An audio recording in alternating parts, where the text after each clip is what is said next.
नमस्कार, आपका central employ news YouTube channel के नए और प्रेस वीडियो में आप सभी का हार्दिक स्वागत है। सभी पेंशनर्स, केंद्रीय कर्मचारी, सैनिकों, रेलवे कर्मचारी और राज्य कर्मचारियों को महंगाई भत्ता में बढ़ोतरी को लेकर केंद्र सरकार से बड़ी सूचनाएं हैं जो आपके लिए फायदेमंद हैं। तो बने रहे इस न्यूज़ के एकदम लास्ट तक और जानिए इस पूरी खबर को। इससे पहले अगर आपने अभी तक भी इस वीडियो पर एक लाइक नहीं किया तो एक लाइक कर दीजिए, क्योंकि आपका एक लाइक ही हमारी मेहनत का फल होता है। वही चैनल को भी फ्री में सब्सक्राइब नहीं किया और सब्सक्राइब कर लीजिए, ताकि आगे भी आपको कर्मचारियों व पेंशनर से संबंधित लेटेस्ट न्यूज़ मिलती रहे। आज पीएम मोदी ने मन की बात कार्यक्रम में सभी सरकारी कर्मचारियों और देशवासियों को क्या कहा है, उसको आप सभी देशवासियों को जानना बहुत ही जरूरी है। जी हाँ, मन की बात में बोले पीएम मोदी की देश अब खुल गया है, ज़्यादा सतर्क रहे। प्रधानमंत्री नरेंद्र मोदी ने मन की बात रेडियो कार्यक्रम के 65वें भाग में एक बार फिर से देशवासियों को संबोधित किया है। उन्होंने संबोधन की शुरुआत करते हुए कहा कि पिछली बार आपसे मन की बात की थी, तब यात्री ट्रेनें बंद थी, बसें बंद थी, हवाई सेवा बंद थी। इस बार बहुत कुछ खुल चुका है। श्रमिक स्पेशल ट्रेनें चल रही हैं, अन्य स्पेशल ट्रेनें भी शुरू हो गई हैं। तमाम सावधानियों के साथ हवाई जहाज उड़ने लगे हैं। धीरे धीरे उद्योग भी चलना शुरू हुआ है, यानी अर्थव्यवस्था का एक बड़ा हिसाब चल पड़ा है, खुल गया है। ऐसे में हमें और ज़्यादा सतर्क रहने की आवश्यकता है। उन्होंने कहा कि देश में सबके सामूहिक प्रयासों से कोरोना के खिलाफ लड़ाई बहुत मजबूती से लड़ी जा रही है। हमारी जनसंख्या ज़्यादातर देशों से कई गुना ज़्यादा है, फिर भी हमारे देश में कोरोना उतनी तेज़ी से नहीं फैल पाया जितना दुनिया के अन्य देशों में फैला। देश में सबके सामूहिक प्रयासों से कोरोना के खिलाफ लड़ाई बहुत मजबूती से लड़ी जा रही है। हमारी जनसंख्या कई देशों से ज़्यादा है, फिर भी हमारे देश में कोरोना उतनी तेज़ी से नहीं फैल पाया जितना दुनिया के अन्य देशों में फैला है। पीएम ने आगे कहा कि कोरोना से होने वाली मृत्यु दर भी हमारे देश में काफ़ी कम है। जो नुकसान हुआ उसका दुख हम सबको है, लेकिन जो कुछ भी हम बचा पाए हैं वो निश्चित तौर पर देश की सामूहिक संकल्प शक्ति का ही परिणाम है। पीएम ने कहा, आपने देखा होगा कि दूसरों की सेवा में लगे व्यक्ति के जीवन में कोई डिप्रेशन या तनाव कभी नहीं दिखता। उसके जीवन में जीवन को लेकर उसके नज़रिए में भरपूर आत्मविश्वास, सकारात्मक और जीवंतरता प्रतिपल नजर आती हैं।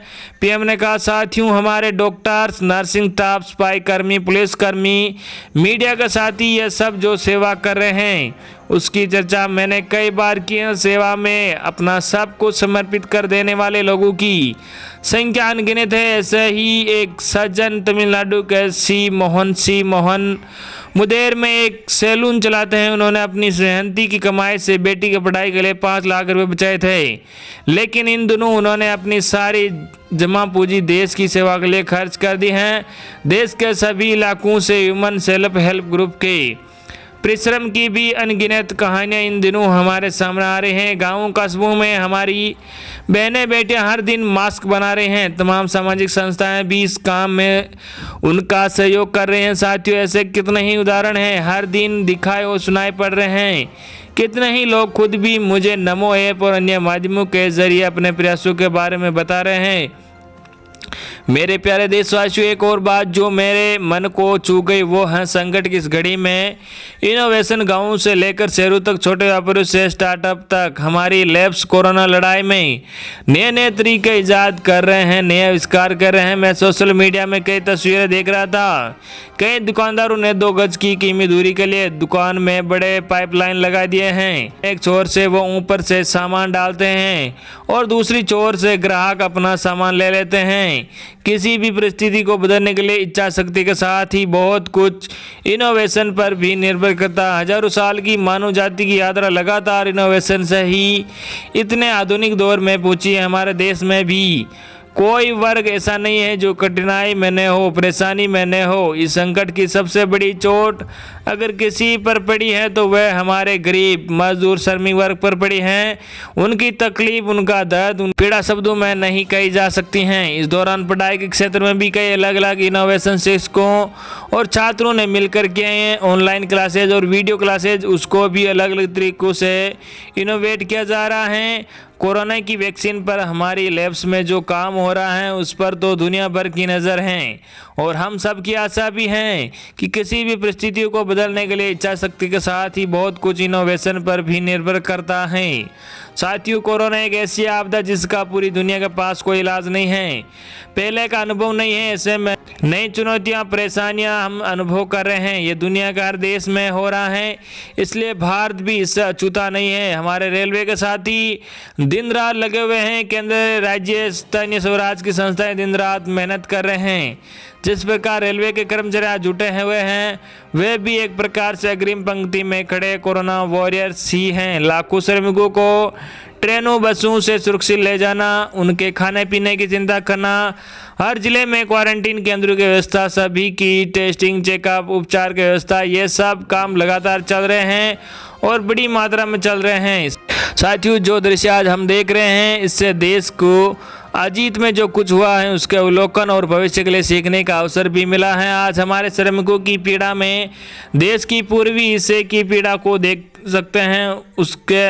उस पूर्वी हिस्से का विकास बहुत आवश्यक है। केंद्र सरकार ने अभी जो फैसले लिए हैं उससे गाँवों में रोजगार, स्वरोजगार, लघु उद्योगों से जुड़ी विशाल संभावनाएं खुली हैं। अगर हमारे गाँव, कस्बे, जिले, राज्य आत्मनिर्भर होते तो अनेक समस्या नहीं होती और वे इस रूप में समस्या न हो वो रूप नहीं लिया होता जिस रूप में वो आज हमारे सामने है। जैसे कई श्रमिकों की स्किल मैपिंग का काम हो रहा है, कई स्टार्टअप इस काम में जुटे हैं, कई माइग्रेशन कमीशन बनाने की बात हो रही है।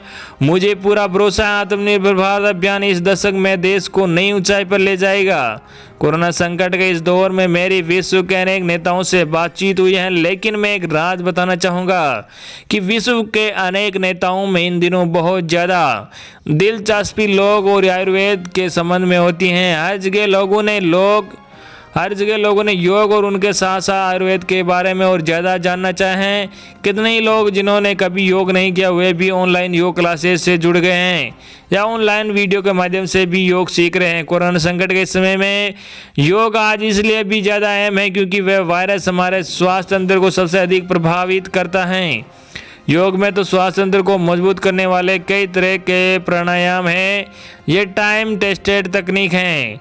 कपालभाति और अनुलोम विलोम प्राणायाम से अधिकतर लोग परिचित होंगे, लेकिन भस्त्रिका, शीतली, भ्रामरी जैसे कई प्राणायाम के प्रकार हैं जिसके अनेक लाभ भी हैं। आपके जीवन में योग को बढ़ाने के लिए आयुष मंत्रालय ने भी इस बार एक अनोखा प्रयोग किया है। आयुष मंत्रालय ने माई लाइफ माई योगा नाम से अंतर्राष्ट्रीय वीडियो ब्लॉग उसकी प्रतियोगिता शुरू की है। भारत में ही नहीं पूरी दुनिया के लोग इस प्रतियोगिता में हिस्सा ले सकते हैं।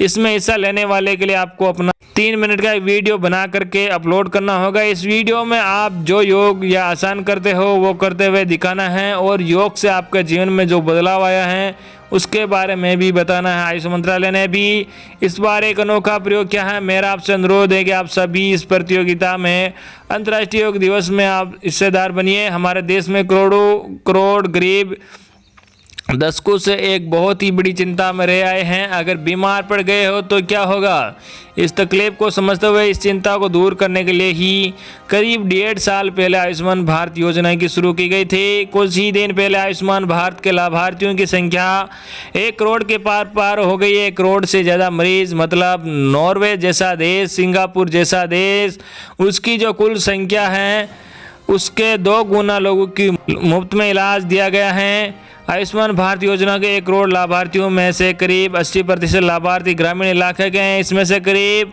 50% लाभार्थी महिला बेटियां हैं। इन लाभार्थियों में ज़्यादातर ऐसी बीमारी से पीड़ित हैं जिनका इलाज सामान्य दवाओं से संभव नहीं था। आयुष्मान भारत योजना के साथ एक बड़ी विशेषता पोर्टेबिलिटी की सुविधा भी है। पोर्टेबिलिटी ने देश को एकता के रंग में रंगने में भी मदद की है। यानी बिहार का कोई गरीब अगर चाहे तो उसे कर्नाटक में भी वही सुविधा मिलेगी जो उसे अपने राज्य में मिलती थी। अगर गरीबों को अस्पताल में भर्ती होने के बाद इलाज के लिए पैसे देने पड़ते हैं तो इनका मुफ्त इलाज नहीं हुआ होता। तो उन्हें एक मोटा अंदाज है करीब 14,000 करोड़ रुपए से भी ज़्यादा अपनी जेब से खर्च करने पड़ते हैं। साथियों, मैंने सिर्फ 3 से 4 घटनाओं का जिक्र किया है। आयुष्मान भारत से जो 1 करोड़ से अधिक कहानियां जुड़ी हुई हैं, ये कहानियां जीते जागते इंसानों की हैं, दुख तकलीफ से मुक्त हुए हमारे अपने परिवारजनों की हैं। मणिपुर के चुरा चांदपुर में 6 साल के बच्चे के कैलेन सॉन्ग, उसको भी इसी तरह आयुष्मान भारत से नया जीवन मिला है। कुछ इसी तरह का अनुभव पुडुचेरी की अमूर्था वल्ली जी का भी है। आयुष्मान भारत योजना के तहत जिन गरीबों का मुफ्त इलाज हुआ है, उनके जीवन में जो सुख आया है, उस पुण्य का असली हकदार हमारा ईमानदार टैक्स चुराने वाला भी है, ईमानदार टैक्स चुकाने वाला भी है। मेरे प्यारे देशवासियों, एक तरफ हम महामारी से लड़ रहे हैं तो दूसरी तरफ हमें हाल ही में पूर्वी भारत के कुछ हिस्सों में प्राकृतिक आपदा का भी सामना करना पड़ा है। पिछले कुछ हफ्तों के दौरान हमने पश्चिम बंगाल, ओडिशा में अम्फान तूफान का कहर देखा। आयुष्मान भारत से आप अनुमान लगा सकते हैं कि कितनी बड़ी तकलीफों से इन लोगों की मुक्ति मिली है। हालात का जायजा लेने के लिए मैं पिछले हफ्ते ओडिशा, पश्चिम बंगाल गया था। पश्चिम बंगाल और ओडिशा के लोगों ने जिस हिम्मत और बहादुरी के साथ हालात का सामना किया है, प्रशंसनीय है। साथियों, एक तरफ जहां पूर्वी भारत तूफान से आई आपदा का सामना कर रहा है, दूसरी तरफ देश के कई हिस्से टिड्डियों के हमले से प्रभावित हुए हैं। इन हमलों ने हमें फिर याद दिलाया है कि यह छोटा सा जीवन कितना नुकसान करता है, यह छोटा सा जीव कितना नुकसान करता है। भारत सरकार, राज्य सरकार, कृषि विभाग, प्रशासन टिड्डी संकट के नुकसान से बचने के लिए किसानों की मदद के लिए आधुनिक संसाधनों का उपयोग कर रहे हैं। नए नए आविष्कार की तरफ से भी ध्यान दिया जा रहा है। मुझे विश्वास है कि हम सब मिलकर हमारे कृषि क्षेत्र को बचा लेंगे। मेरे प्यारे देशवासियों, कुछ दिन बाद ही 5 जून को पूरी दुनिया विश्व पर्यावरण दिवस मनाएगी। इस साल की थीम है बायोडाइवर्सिटी यानी जैव विविधता। वर्तमान परिस्थितियों में यह थीम विशेष रूप से महत्वपूर्ण है। लॉकडाउन के दौरान पिछले कुछ हफ्तों में जीवन की रफ्तार थोड़ी धीमी जरूरी हुई है, लेकिन इसमें हमें अपने आसपास प्रकृति की समृद्ध जैव विविधताओं को देखने का अवसर भी मिला है। सालों बाद पक्षी की आवाज़ को लोग अपने घरों में सुन रहे हैं। नदियाँ सदा स्वच्छ रहे, पशु पक्षियों को भी खुलकर जीने का हक मिले, आसमान भी साफ सुथरा हो। इसके लिए हम प्रकृति के साथ तालमेल बिठाकर जीवन जीने की प्रेरणा ले सकते हैं।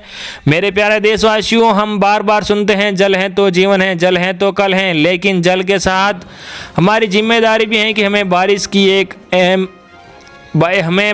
एक एक बूंदे बचानी होगी। मेरे प्यारे देशवासियों, स्वच्छ पर्यावरण सीधे हमारे जीवन, हमारे बच्चों के भविष्य का भविष्य है।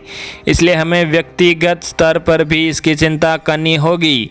कोरोना के खिलाफ लड़ाई अब भी उतनी ही गंभीर है। आपको, आपके परिवार को कोरोना का भी उतना ही गंभीर खतरा हो सकता है। अगले महीने फिर एक बार मन की बात अनेक नए विषयों के साथ करेंगे। अगली बड़ी खबर है, 1 करोड़ केंद्रीय कर्मचारियों और पेंशनर्स के लिए जुलाई 2020 के महंगाई भत्ता पर सरकार से आंकड़े जारी। जी हां, भारत सरकार श्रम एवं रोजगार मंत्रालय शिमला द्वारा 29 मई 2020 को लेटेस्ट प्रेस जारी किए गए हैं।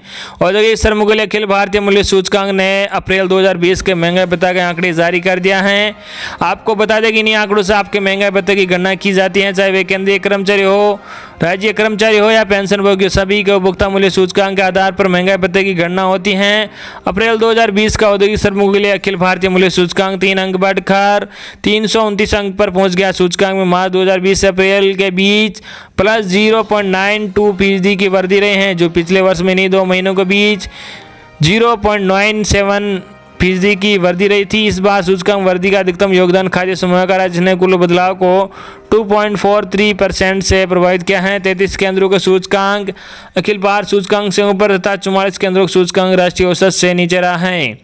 तो दोस्तों, जुलाई 2020 के महंगाई भत्ता फाइनल के लिए जून 2020 तक के आंकड़ा आना बाकी हैं। दोस्तों, मार्च 2020 से महंगाई भत्ता में 4% की अच्छी बढ़ोतरी देखने को मिली है।